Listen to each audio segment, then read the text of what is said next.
This rabbi, know him as Maimonides. He's so lionized in Israel, actually, that his visage was on the 1 shekel bill. We no longer have a 1 shekel bill. At this point, they're only coins, because of inflation. But back when we had in Israel a 1 shekel bill, his face was on the bill. So Maimonides, or Moses ben Maimon, there's a famous saying about him. In the Jewish tradition, they say, "Mimoshe ad Moshe lo kam kemoshe," which means from Moses to Moses, there were none greater than Moses. And what people mean by this is that after Moses from the Bible, the lawgiver, Moses, that he was, the first emissary, the first, person to, the initiator of Jewish nationalism, the founding father of the Jewish nation, you say. So since the time of the lawgiver, there were no other greater rabbis than Maimonides. After him, he was the next greatest rabbi. So when Orthodox Jews calculate what is the law, how do we determine what is and isn't Jewish law, what do we practice, they refer back to Maimonides. He's the authoritative religious figure that they go by. So what does he have to say about black folks? Well, he's writing like 1,000 years ago, and he says, "Negroes and the nomads in the South, and those who resemble them in our climates, their nature is like the nature of mute animals. They are not on the level of human beings. Their level among existing things is below that of a man and above that of a monkey." Okay, seriously problematic stuff here. Now, the problem is not even more so, it's okay, we've got some really base racism here, anti-blackness, but the truth is that racism wouldn't have had the same effect if it didn't have the ability to latch on to religious texts that preceded him in the Bible itself, texts that permitted slavery, that allowed for it. So you go back to Leviticus chapter 25, and you read the text, and it says straight up, "Of the nations that are all around you, of them you shall buy bondsmen and bondsmaids. And of the children of the residents that live amongst you," the non-Jewish residents of the land, "they may be your possession. And you may make them an inheritance for your children after you. You may enslave them forever, for all time, perpetually. But over your brethren, the children of Israel, you shall not rule one over another ruthlessly." Okay, now I have to say something here. Put the brakes on for a moment, because let's not pretend that this is only the case in Judaism. Far from it. It goes without saying, there's massive Christian-Muslim complicity, in the transatlantic slave trade. Christianity, Islam do not get off the hook in any way, shape, or form. So we cannot say that Jewish people were overrepresented in the slave trade, that they were the largest financiers of the slave trade or the primary beneficiaries of the slave trade. I have not at least found any evidence to say that. However, we can also not whitewash the record and pretend that there was no involvement or minimal involvement or hardly any. That is absolutely false, as I will go on to explain right now. So keeping that in mind, we go to the Americas, let's say, start where it was worst. The worst place was in South America, in Suriname, in the northern coast of South America, between the Guyanas. And there, because most places in North America, let's say here in the United States, Jews, I think, account for approximately 2% of the American population. And that's pretty much the case throughout. But in these specific settlements, there were some settlements in the Americas where Jews actually were larger proportions of the population, including in one town in Guyana that they actually called Yoden Savan, the Jewish savannah. And in these communities where they established synagogues and established slave plantations and imported slaves from the African continent.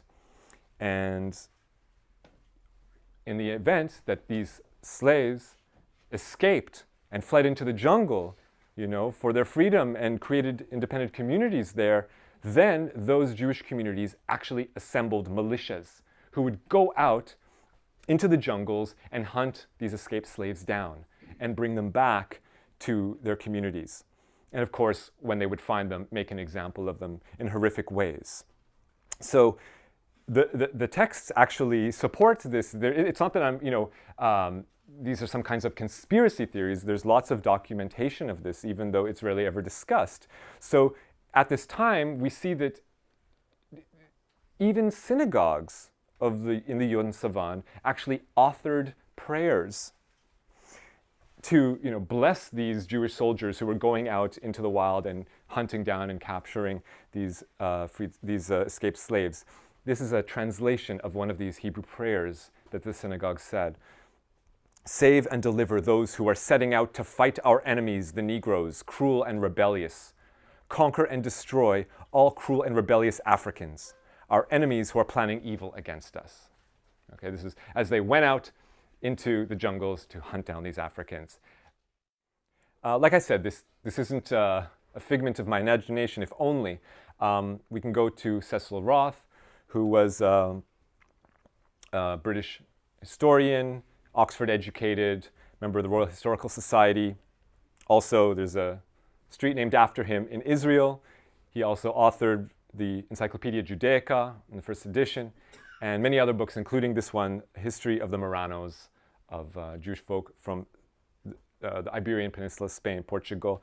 And what he wrote about the Judensavan, he wrote, "The Jews of the Judensavan were also foremost in the suppression of the successive Negro revolts from 1690 to 1722. These, as a matter of fact, were largely directed against them as being the greatest slaveholders of the region."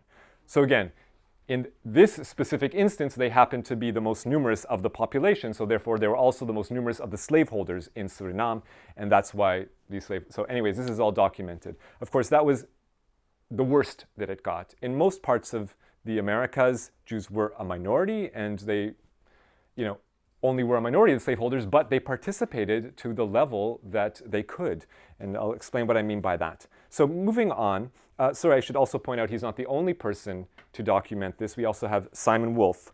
Simon Wolfe was an American official who was made U.S. consul to Egypt in the 1880s. In the early 1900s, he actually was the president of B'nai B'rith, a Jewish one of the first Jewish American organizations that became the forerunner of the ADL, the Anti-Defamation League. So Simon Wolfe, American diplomat, leader of a Jewish community, so consul to Egypt, he wrote he authored this book, The American Jew as Patriot, Soldier, and Citizen. And in this book, he talks about the Judensavan and the groups of Jews that they sent out to recapture African slaves. He says, "The company returned, bringing with them the trophies, namely 6 hands severed from fallen Negroes." Yeah, problematic to say the least. Now, moving to the north, okay, we go to another American Jewish historian, Bertram Korn. Bertram Korn was actually not only the senior rabbi right here in Philadelphia at Congregation Knesset Israel, but in addition to that, he was buried at Arlington Cemetery because he was, as far as I understand, the first U.S. chaplain, or the first Jewish chaplain to receive flag rank in any American armed forces. So, very respected figure, and he authored this book called Jews and Negro Slavery in the Old South, 1789 to 1865. In that book, he wrote, talking now about not moving from South America, moving to the American South. So right here in the United States, he wrote that any Jew who could afford to own slaves and had need for their services would do so. Goes on to say, there's no iota of evidence that these Jews gave support to the slave system out of fear of anti-Jewish prejudice. So we can't say that Jewish folks in the South were only held slaves because they were worried that if they didn't, if they did do so, then they would incite the ire of the Christian population around them against their communities. That wasn't the case, unfortunately. But I don't want to paint it with too broad of a brush. Certainly there were dissenting voices. There were those who did not participate. It's important to note them as well, most definitely. One example, just August Bondy, out of Nemmer. This man, he was a Jew from Austria, grew up in Vienna, and he actually participated in the pro-democracy protests that rocked Austria in the mid-1800s. When those failed, he gave up, decided to move to America. He immigrated to this country. He moved out to Kansas, where he started homesteading there. And because he was repelled by slavery, and because he insisted on working his own land, with his own with the sweat of his own brow, he became targeted by slave forces or slave owners, slave holders in Kansas. And so when he and his property were attacked by pro-slavery militias, he actually linked up with John Brown and fought with him in the Battle of Blackjack, which some folks consider like the opening shot of the American Civil War. He went on to become a judge and a postmaster in Kansas, and his autobiography, it's recorded in the congressional records, and as well we have a Yiddish translation of it that survives. So certainly there were those who speak out and not only spoke out, but put their lives on the line, had skin in the game. It's important to note that. But if we look at the general trend, we see that this was documented by anti-slavery societies, abolitionist societies in the United States. And in this particular American and Foreign Anti-Slavery Society, when they published a report on the eve of the Civil War, what they wrote was, the Jews of the US have never taken any steps whatever with regard to the slavery question. Of course, they're now talking about the general the organized, the established Jewish community of that time, not individuals. Certainly there were exceptions, but as a general rule, the community, the organized community, did not take any step here or there. They stood on the sidelines. They wrote, the objects of oppression, as the Jews have been for ages, surely they, more than any other denomination, ought to oppose slavery. We would have wanted them. We would have hoped. Unfortunately, that wasn't the case, and we have to admit to that. I gain no pleasure from describing these facts, but it's important that we look the facts dead in the eye and have an honest accounting of what actually happened. We can't move forward until we face those facts. Only then can we maybe have a truth and reconciliation process. But it's important that we look at it dead in the eye. And in fact, what happened was, thanks. So we look at the Jewish synagogues in the United States, in the American South, and we see, for example, at Bet Shalom Synagogue. It was the first synagogue in Richmond, Virginia. And we see that encoded in its constitution, they say that you could only be a member of the synagogue if you were free men.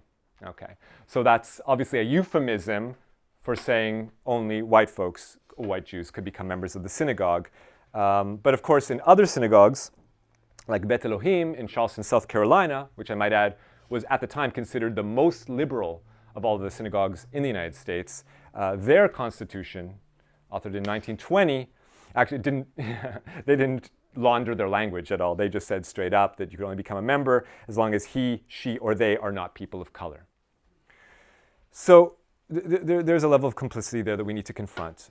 And of course, we can look to the writings of the rabbis at that time, and we see lots of evidence for more of the same. So this is Maximilian Michelbacher, and he was the rabbi of Bet Ahava Synagogue, also in Richmond, Virginia. And this is a synagogue that was firmly rooted in this community. It housed not only the first Jewish school in Richmond, but also the first public school of any kind, serving any community for Jews, Christians, and others in Richmond, Virginia, rather. And so he says, he delivered a speech in which he weighed in on the topic of slavery. And what he had to say was, the manservants and the maidservants thou hast given unto us that we may bear rule over them. They incite, now he's talking about the abolitionist forces in the United States. They incite our manservants and maidservants to insurrection, to assassinate and to slay the men, women, and children, cause them to fall into destruction, which in their evil intents they digged for us, our wives and our children. Like he has the audacity to flip the script and say, oh, it's you abolitionists who are the evil ones, and it's, oh, us poor slaveholders who are the victims here. It's a lot of chutzpah to make this claim, but this was the discourse. And of course, he was far from the only rabbi to say such things. This is Bernard Levy. Can't remember the names of every single synagogue, off by heart. Got to write some of them down. In any case, so Bernard, at this time, we're talking about on the eve of the Civil War, there were approximately 200 Jewish communities in the United States, and of those communities, there were only maybe 4 rabbis on their payroll. 4 Orthodox rabbis, rather. Of the 200 communities, maybe 4 Orthodox rabbis, and Bernard Levy was the most senior of them, accorded the most respect. He was the rabbi of the Baltimore Hebrew congregation, the Lloyd Street Shul. And in 1861, he gives a sermon in synagogue, the National Fast Day, it was called, and he delivers his speech. This is what he had to say. Why did not Moses prohibit the buying or selling of slaves? Was there ever a greater philanthropist than Abraham? And why did he not set free the slaves? Who can blame our brethren of the South? The government will not protect the property rights. Now, if you can imagine, this speech was so popular among slaveholders that once he made it and it was publicized, he actually was offered other positions. The synagogue in New Orleans actually offered him their senior rabbi position. So on the basis of this, he actually improved his economic position. It was worthwhile for him to make such statements. So he moved to Sha'arei Chesed synagogue in New Orleans. So until now, I've been focusing on the South, but it would be erroneous of us to say, oh, that's only a Southern phenomenon. That is not the case at all. Moving up to the North, we have Morris Jacob Raphael. He was the senior rabbi at Bnei Shurun synagogue in New York City. And at this time, he is not only the highest paid rabbi in the United States, but also the highest paid clergyman of any denomination, of any religion at this time. He actually was the first rabbi to give an address at the opening session of Congress. So very highly respected rabbi. And in 1861, again, on the eve of the Civil War, he gives a sermon that is so popular, this sermon called The Bible View of Slavery, that actually collected funds afterwards to, he repeated the sermon again and again, and they actually saved up funds so that they could publish it as a pamphlet. And what he had to say in his Bible View of Slavery, so-called, he says, "Throughout the world, the unfortunate Negro is indeed the meanest of slaves. Much has been said respecting the inferiority of his intellectual powers.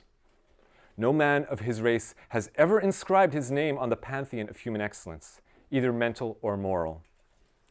In the face of protection afforded in the Ten Commandments, how dare you denounce slaveholding as a sin? You, if you do so, you are guilty of something very little short of blasphemy." The chutzpah, it's disgusting. He's trying to gaslight people who oppose slavery, saying, you should be ashamed of yourselves. This was the discourse. Now, again, I don't mean to suggest by any stretch of the imagination that this was the only view. There were people who dissented from this line. Certainly one of the voices who spoke with moral clarity was this man, David Einhorn. David Einhorn was probably the most prominent Reform rabbi at that time. He was the leader of the Reform movement in Judaism. He was the first rabbi of a Reform congregation that was Reform right from the start, and Har Sinai Synagogue in Baltimore. And he also, among other things, he published the first prayer book that became the basis, Olat Tamid, the basis of the Reform movement's first prayer book, Jewish prayer service. So, a significant voice. And also, with his printing press, he actually also published, anti-slavery polemics. And in 1961, he actually gave a speech about this, as a contra in order to refute or rebut the speech of Rabbi Raphael in Bnei Shurun in New York. He said, the Jewish religious press must raise objections to this if it does not want Judaism branded forever. So he took a serious stand, but for doing so, he paid the price, even just for those words. So as I said, on the eve of the Civil War, April 19th, riots break out in Baltimore, anti-abolition riots or pro-slavery riots, and mobs ravaging through the city, attacking anyone who is suspected of being an abolitionist. And among those folks who were attacked were also David Einhorn.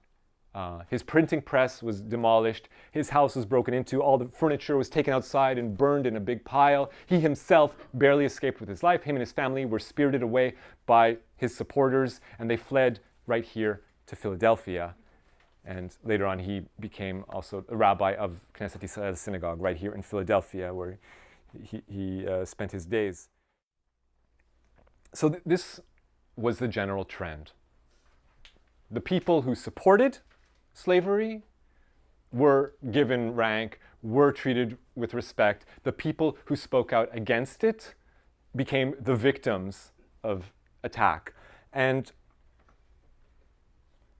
we see in the years following slavery, there's people who went on to glory, who became established leaders of the community, who found, like Isaac Mayer Weiss in Cincinnati, Ohio. He not only was the rabbi at Bnei Shurun synagogue there, but also he essentially founded what's called the Central Conference of American Rabbis, the central movement of the reform, the form stream of Judaism. But this man who was the pillar of his community, to maybe in the years after the Civil War, he's held up as some kind of moral exemplar, but the truth is, that's a whitewash. In the years leading up to the Civil War, he said straight up, we are not prepared. Nobody is to maintain it's absolutely unjust to purchase savages. So the overall record is one in which, sadly, we failed as a community. We did not stand up for moral righteousness when we needed to be counted and stand for justice.